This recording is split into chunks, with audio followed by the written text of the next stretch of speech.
சட்டம் மாறி வந்து மண்ணை முட்டும் காலில் சூழ்ந்து கைகள் தட்டும் வாழியவே தென்னவராட்சி திசைகள் எட்டும் நம்மவராற்றல் விண்ணை முட்டும் எட்டு திக்கும் முரசு கொட்டும் வாழியவே. ஆயுதங்களை கடத்தியவர்களைத்தான் முத்துநகையும் செழியனும் வளைத்து பிடித்து விட்டார்களே. அவர்களிடமிருந்து உண்மையை எப்படியும் நாம் வரவழைத்து விடலாம். அந்த உண்மைகளை தெரிந்து கொண்ட பின் இங்கிருக்கும் வேளிர்களை நாம் எளிதில் அடக்கிவிடலாம். இப்பொழுது பிடிப்பட்டவர்களிடமிருந்து நாம் உண்மையை தெரிந்து கொண்ட பின் அது பற்றிய எச்சரிக்கையை நாம் சோழ நாட்டிற்கு தெரிவிக்க வேண்டும். பாண்டிய நாட்டிலும் சோழ நாட்டிலும் ஆங்காங்கே பரவியிருக்கும் வேளிர்களை நாம் ஒரே நேரத்தில் மடக்கி பிடிக்க வேண்டும். நாட்டில் இப்படி ஒரு குழப்பமான சூழ்நிலை நிலவி வரும் நேரத்தில்தான் எல்லாவற்றையும் நான் முன்னின்று நடத்த வேண்டும். ஆனால் என்னுடைய உடல்நிலை அதற்கு இடம் கொடுக்கவில்லையே. எதற்காக இப்பொழுது வருத்தப்படுகிறீர்கள் மன்னவா? நான் இங்கு எதற்காக இருக்கிறேன்? எல்லாவற்றையும் நீங்கள் என் பொறுப்பில் விட்டுவிடுங்கள். உங்கள் சார்பில் நான் இருந்து இந்த பிரச்சனைகளை எதிர்கொள்கிறேன். பாண்டிய நாட்டில் இப்பொழுது நிலவிக் கொண்டிருக்கும் அனைத்து பிரச்சனைகளுக்கும் முற்றுப்புள்ளி வைக்காமல் நான் இந்த பாண்டிய நாட்டை விட்டு போக மாட்டேன் என்ற உறுதியை உங்களுக்கு அளிக்கிறேன். மிக்க நன்றி சேர மன்னரே. பாண்டிய நாட்டில் இப்படி ஒரு குழப்பமான சூழ்நிலை நிலவி வரும் நேரத்தில் நீங்கள் எங்களுடன் இருப்பதும் எங்களுக்கு ஆதரவாக பேசுவதும் எனக்கு எத்தகையதோர் மனவலிமையை தருகிறது தெரியுமா? இப்போது எங்களோடு நீங்கள் இணைந்திருப்பது எங்களுக்கு மிகப்பெரிய பலம். இளம்வழுதி, தந்தையே, நீ நிறைவேற்ற வேண்டிய காரியங்கள் அனைத்திலும் உனக்கு அரணாக இருந்து சேர மன்னர் உன்னை வழிநடத்துவார்.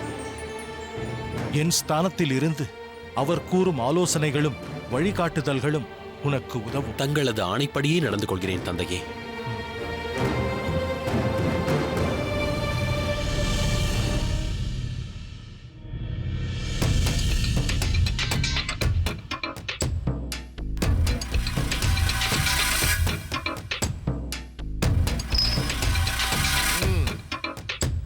வெற்றி பெற்று விட்டேன், வெற்றி பெற்று விட்டேன். அடே, நீ சொக்கட்டான் ஆட்டத்தில் கெட்டிக்காரன் தானடா. எப்படித்தான் உன் காய்களை வெட்டு கொடுக்காமல் ஆடுகிறாயோ புரியவில்லை. இது ஒன்றும் பெரிய சாமர்த்தியம் இல்லை. இந்த பகடையில் எண்ணிக்கை விழுவதை பொறுத்துதான் இருக்கிறது. நானும் சில நேரம் தோற்கவில்லையா என்ன? இருந்தாலும் 4 முறை ஆடினால் 3 முறை நீதானே வெற்றி பெறுகிறாய். சரி, அடுத்த ஆட்டத்தை தொடங்குவோமா?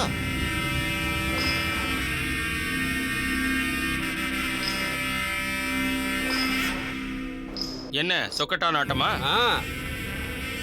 என்னையும் ஆட்டத்தில் சேர்த்துக் கொள்ளுங்களப்பா. எவ்வளவு நேரம்தான் வெட்டியாக தனியே உட்கார்ந்து இருப்பது? அதற்கு ஒரு ஆட்டம் சொக்கட்டான் ஆடி 2 காய்களை வெட்டினாலாவது மகிழ்ச்சியாக இருக்கும். தாராளமாக வந்து விளையாடு. ஆனால் இந்த விளையாட்டை இருவர் விளையாடலாம், இருவராக 4 விளையாடலாம். இந்த விளையாட்டில் 3 பேர் விளையாட முடியாதப்பா.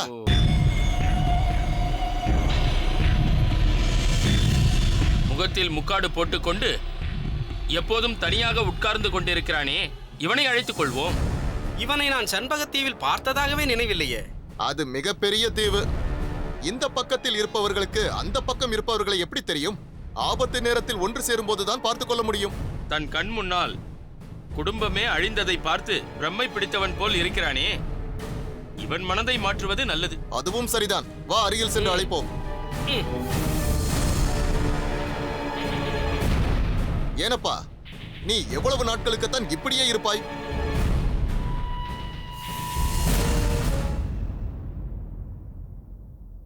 நில்லப்பா, உனக்கு மட்டும்தான் இப்படிப்பட்ட இழப்பு ஏற்பட்டிருக்கிறதா?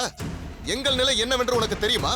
இதோ இவன் தன் மனைவி மக்களோடு வரும்பொழுது குழந்தைகள் ஓட முடியாமல் கீழே விழுந்து இறந்து விட்டன. இறந்த குழந்தைகளை எடுத்து இவனும் இவனது மனைவியும் கதறிக் கொண்டிருந்தார்கள். அதற்காக என்ன செய்வது? அவ்வப்போது ஆறுதல் சொல்லி இப்போதுதான் விளையாட்டில் கலந்து கொள்ள தொடங்கி இருக்கிறான். ஆட்டத்திற்கு ஒரு ஆள் குறைகிறது. நீயும் வந்து கலந்து கொள். மனதை மாற்றுவதற்கு இதுதான் சரியான வழி. இல்லை, என்னை விட்டுவிடுங்கள். நான் இப்படியே இருந்து விடுகிறேன். அது எப்படி? நமக்கு இனி எந்த பிரச்சனையும் இங்கு இல்லையே. நாம் சோழ நாட்டு குடிமக்களாகி புது வாழ்வு துவங்க போகிறோம். அதனால் இழந்ததை நினைத்து வருத்தப்படக்கூடாது. சோழ மன்னர் கரிகாலர் நமக்கு இங்கு எல்லா வசதிகளும் செய்து கொடுத்திருக்கிறார். வேலை தவறாமல் சுவையான உணவும் வழங்கப்படுகிறது.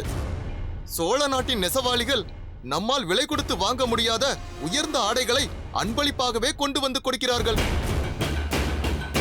அரசு எல்லாம் செய்யும் போது நீங்கள் ஏன் தர வேண்டும் என்று மன்னர் மறுக்கவில்லை. அன்பின் காரணமாக தடுக்க வேண்டாம் என்று மன்னர் கூறிவிட்டாராம். அடடா, சோழ மன்னர் கரிகாலரை போல் ஓர் உயர்ந்த மன்னரை இதுவரை சரித்திரத்தில் பார்த்ததில்லை என்றுதான் சொல்ல வேண்டும். போதும், நிறுத்துங்கள். கரிகாலர் போடும் உணவை உண்டு கொண்டு அவரை துதிப்பாடிக் கொண்டிருந்தால் போதும் என்று இருக்கிறீர்களா? என்ன இவன் இப்படி பேசுகிறான்? ஆபத்து என்று வந்தபோது அடைக்கலம் கொடுத்தவரிடம் சிறிது கூட நன்றி இல்லையே. எவ்வளவு அன்போடு, இனி நீங்கள் எங்கும் போக வேண்டியதில்லை, இங்கேயே இருக்கலாம், குடியுரிமை வழங்கிய பிறகு அவரவர் திறமைக்கேற்ப வேலையும் தரப்படும் என்றும் அறிவிப்பு செய்திருக்கிறாரே. இந்த அரிய பண்பு யாருக்கு வரும்? வீரமும் விவேகமும் ஒரே இடத்தில் இருப்பது அரிது என்பார்கள். அது நம் சோழ மன்னருக்கு நிறையவே இருக்கிறது.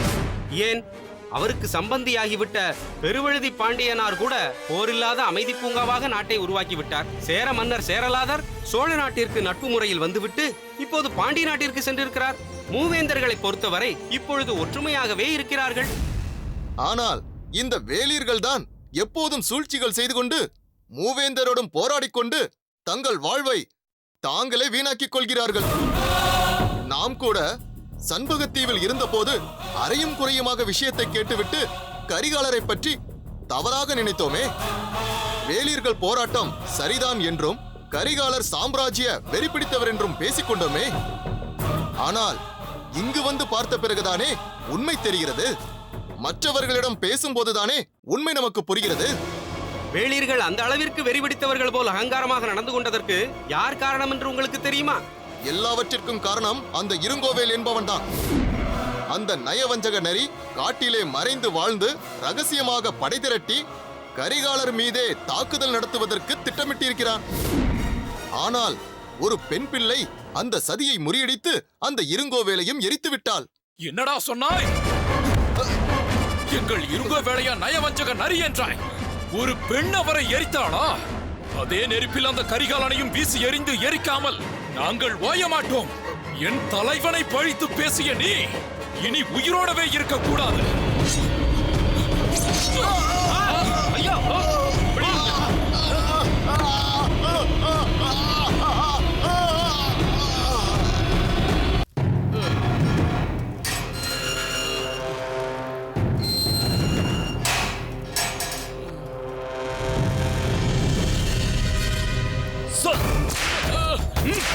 சொல் சொல். என்னால் முடியவில்லையே. என்னால் வலியை தாங்க முடியவில்லை. போதும், என்னை மன்னித்து விட்டு விடுங்கள். மன்னிப்பா? அதுவும் உனக்கா? யாரை வேண்டுமானாலும் மன்னித்து விடுவேன். ஒரு காரியத்தில் இறங்கி வெற்றி பெறாமல் தோல்வி அடைந்தவனை கூட மன்னித்து விடலாம். ஒரு காரியத்தில் இறங்கி தப்பிப்பது எப்படி என்று தெரியாத திறன் இல்லாத மூடர்களை நான் மன்னிக்க தயாராக இல்லை.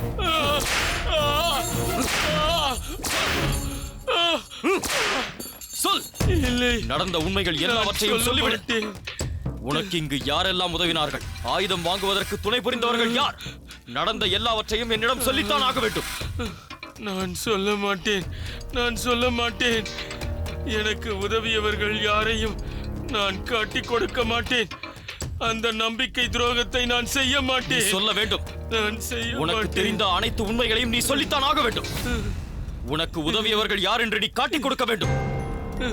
நீ நம்பிக்கை துரோகம் செய்ய வேண்டும். காட்டிக் கொடுக்க மாட்டேன். நம்பிக்கை துரோகம் செய்ய மாட்டேன். காட்டிக் கொடுக்க காட்டிக் மாட்டேன். கொடுக்க மாட்டாயா? ஆ? நம்பிக்கை துரோகம் செய்ய மாட்டாய்?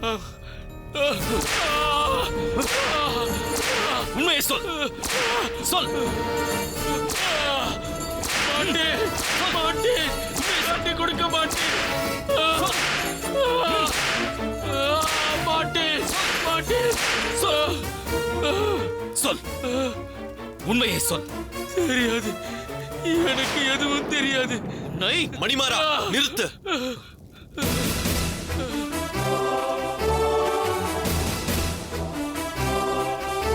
கதவை திற.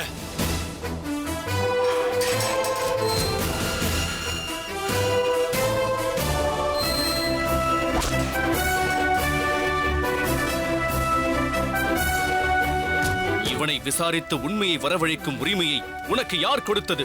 யாரிடம் அனுமதி பெற்று இந்த காரியத்தில் நீ இறங்கினாய்? இவன் எங்களால் பிடிபட்டிருக்கும் கைதி. இவனை விசாரிக்கும் உரிமை உனக்கு கிடையாது. எங்கள் அனுமதி இல்லாமல் எப்படி நீ அவனை தொடலாம்? இவன் பாண்டிய நாட்டின் துரோகி, தாய் மண்ணிற்கு துரோகம் செய்தவன். தவறு செய்தால் தட்டி கேட்கும் உரிமை பாண்டிய நாட்டின் சாதாரண குடிமகனுக்கு இருக்கின்ற போது பாண்டிய நாட்டின் தளபதி நான் தட்டி கேட்க கூடாதா? இதில் என்ன தவறு இருக்கிறது? தவறு இருக்கிறது. என்ன தவறு? இவன் உங்களால் பிடிப்பட்ட துரோகி அல்ல, எங்களால் பிடிப்பட்ட துரோகி. இவனை எங்கே பிடித்தோம், எப்படி பிடித்தோம், எந்த சூழ்நிலையில் பிடித்தோம் என்பதையெல்லாம் அறிந்த எங்களுக்கு இவனை எப்படி விசாரித்தால் இவனிடமிருந்து உண்மைகளை வரவழைக்க முடியும் என்பதையும் நாங்கள் நன்கு அறிவோம். அது தெரியாத நீங்கள் இவனை அடித்து துன்புறுத்துவதினால் எந்த பயனும் இல்லை. அப்படியெல்லாம் இல்லை. அடிமேல் அடி அடித்தால் அம்மியும் நகரும் என்பார்கள். இவனையும் அடிக்கும் விதத்தில் அடித்தால் எல்லா உண்மைகளையும் கக்க வைத்து விடலாம்.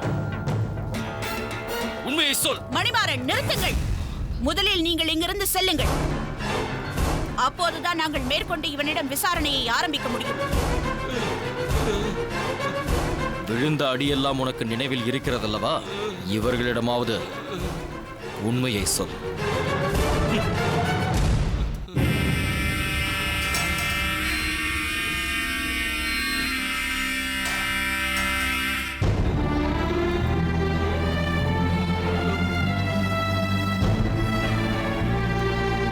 வீரர்களே,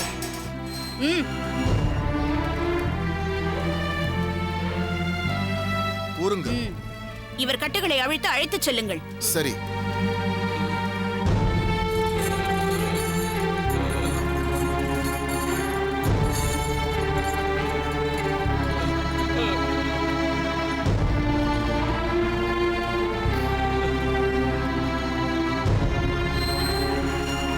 முத்துநகை, இவன் விஷயத்தை வெளியில் சொல்லிவிடக் கூடாது என்பதற்காகவே மணிமாறன் இவனை அடித்திருக்கிறான். உண்மைதான். நீங்கள் கவனித்தீர்களா? உண்மையை சொல்லிவிடாதே என்ற தொனியில் மணிமாறன் கூறியதை.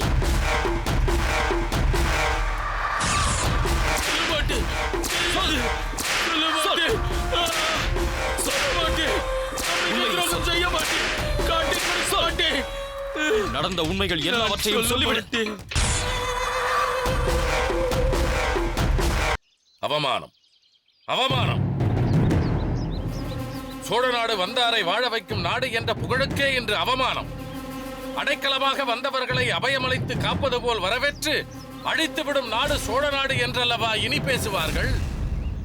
உயிருக்கு பயந்து நம்மை நாடி வந்த மக்களை காப்பாற்ற முடியவில்லை என்றால், அவர்கள் உயிர் நமது நாட்டிலேயே பாதிக்கப்பட்டது என்றால், அவர்கள் இங்கு வந்ததற்கே பொருள் இல்லாமல் போய்விட்டதே. இனி இங்கு வாழும் அகதிகள் ஒவ்வொருவரும் தங்கள் உயிருக்கு மட்டும் என்ன உத்தரவாதம் இருக்கிறது என்று அஞ்சி அஞ்சி வாழும் நிலை ஏற்பட்டு விட்டதே. இல்லை தந்தையே, தாங்கள் இப்படியெல்லாம் நினைத்து இனி வருந்த தேவையில்லை. எப்போது இப்படி ஒரு சம்பவம் நடந்ததோ அப்பொழுதே பலமான பாதுகாப்பு அங்கு செய்யப்பட்டு விட்டது. ஆம் மன்னவா, வெளியிலிருந்து யாரும் வந்து தாக்கியதால் இந்த நிலை ஏற்படவில்லை. அந்த அகதிகள் கட்டு மரங்களில் ஏறி இங்கு வந்து இறங்கிய போதே அவர்களில் ஒருவனாக இணைந்துவிட்ட ஒரு கொடியவனால் தான் இப்படி நிகழ்ந்திருக்கிறது. அவன் மிகவும் சாமர்த்தியசாலியாக இருக்க வேண்டும். ஏதோ ஒரு தீவிலிருந்து வந்தவர்களோடு தானும் இணைந்து அவர்களில் அவனும் ஒருவனாக அவர்களை நம்ப வைத்திருக்கிறானே. வந்தவர்களில் யாராவது ஒருவர் இவன் எங்களோடு வந்தவன் அல்ல என்று சொல்லியிருந்தால் கூட நாம் எச்சரிக்கை அடைந்திருக்கலாம். ஆனால் அப்படி நடக்கவில்லையே. பார்த்திபா, அகதிகளை தங்க வைப்பதற்குரிய பொருத்தமான இடத்தை தேடி அவர்களை குடியமர்த்தி அவர்களுக்கென தகுதி வாய்ந்த ஒரு வீரனையும் நியமித்தாயே. இப்பொழுது அந்த வீரனையே தாக்கிவிட்டல்லவா சென்றிருக்கிறான். உண்மைதான் மன்னவா. அவனுக்கும் அந்த அகதிகளுக்கும் நடுவில் ஏதோ வாக்குவாதம் ஏற்பட்டிருக்கிறது. அந்த அகதி பட்டும் படாமலும் கேட்டவற்றிலிருந்து அந்த அகதிகள் சோழ நாட்டையும் தங்களையும் உயர்வாக பேசிக் கொண்டிருந்தார்கள் என்றும், ஆனால் அதை அவன் மறுத்து அவர்களுக்கு எதிராக பேசிக் கொண்டிருந்தான் என்றும் தெரிகிறது.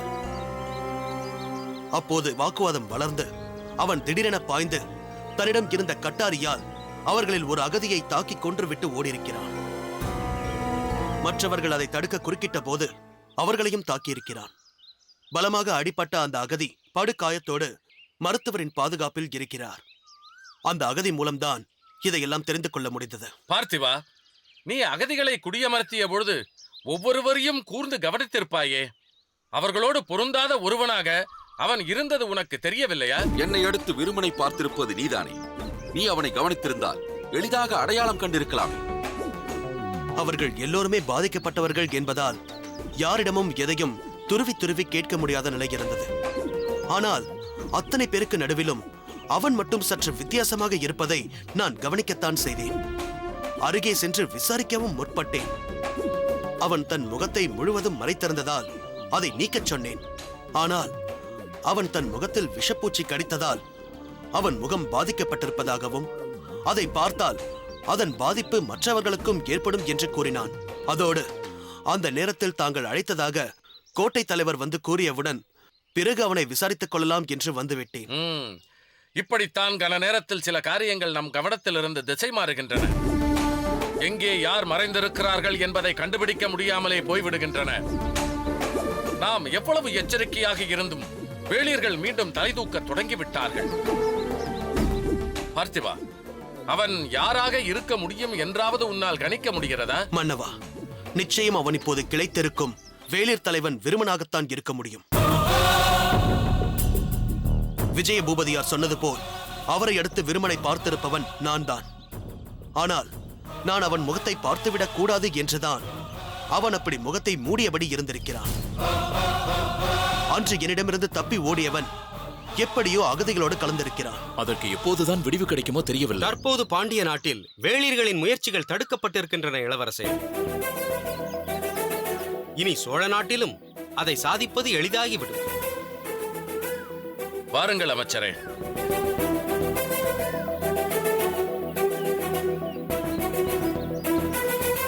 வணக்கம் மன்னவா. என்ன அமைச்சரே செய்தி? எதை வைத்து இவ்வளவு உறுதியாக சொல்கிறீர்கள்? பாண்டிய நாட்டில் வேளிர் கூட்டத்தைச் சேர்ந்த ஒருவன் விருமனின் சார்பாக செயல்பட்டு நம்மோடு போர் புரிவதற்காக பெரும் ஆயுத குவியலை வாங்க முற்பட்டிருக்கிறான்.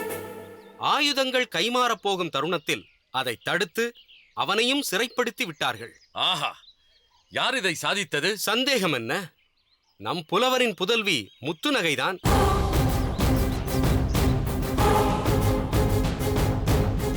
அவன் அங்கு நுழைந்தது முதலே அவனை தொடர்ந்து கண்காணித்திருக்கிறார்.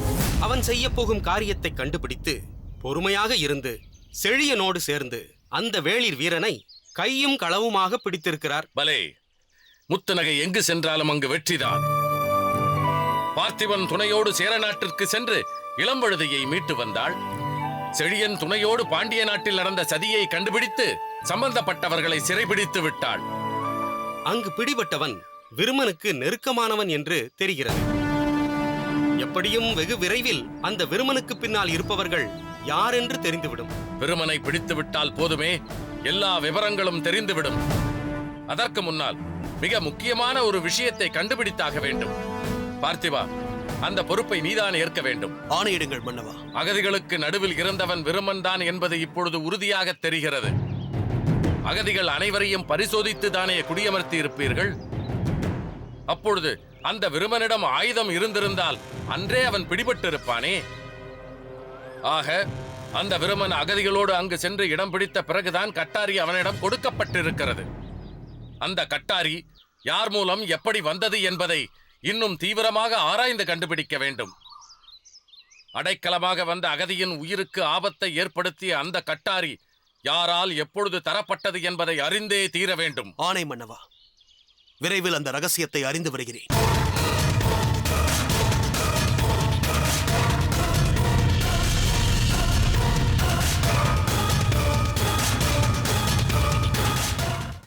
மணிமாறனுக்கு வேளிர்களோடு தொடர்பிருக்கும் என்று நாம் சந்தேகப்பட்டோம் அல்லவா? ஆமாம். நம்முடைய அந்த சந்தேகம் இப்போது உறுதியாகிவிட்டது.